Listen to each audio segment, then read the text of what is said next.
দীর্ঘদিন সংস্কার না করায় বেহাল নরসিংদীর নারায়ণপুর দুলালকান্দি আঞ্চলিক সড়ক। ৫.৫ কিলোমিটার রাস্তা পাড়ি দিতে ভোগান্তির শেষ নেই যাত্রী ও চালকদের। খানাখন্দে ভরা সড়কে বন্ধ হয়ে গেছে পণ্যবাহী ট্রাক ও পিকআপ চলাচল।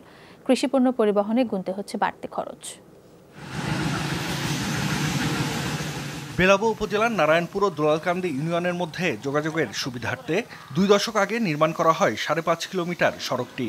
তবে আঞ্চলিক এই সড়কের বেশিরভাগ অংশই এখন খানাখন্দে ভরা।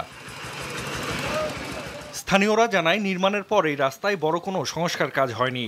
বেহাল সড়কে দুর্ভোগের শেষ নেই যাত্রী ও চালকদের। মাঝে মধ্যেই ঘটে দুর্ঘটনাও।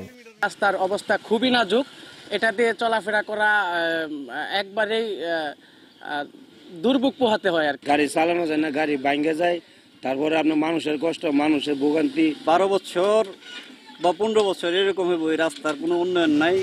নারায়ণপুর আর দুলালকান্দিতে রয়েছে বড় দুইটি পাইকারি সবজি বাজার। ভাঙাচোরা রাস্তায় ট্রাক চলাচল করতে না পারায় কৃষিপণ্য পরিবহনে বেড়েছে ভোগান্তি। গুনতে হচ্ছে বাড়তি খরচও। 90% লোকই কৃষি নির্ভর। প্রধান বাজার ছিল নারায়ণপুর বাজার।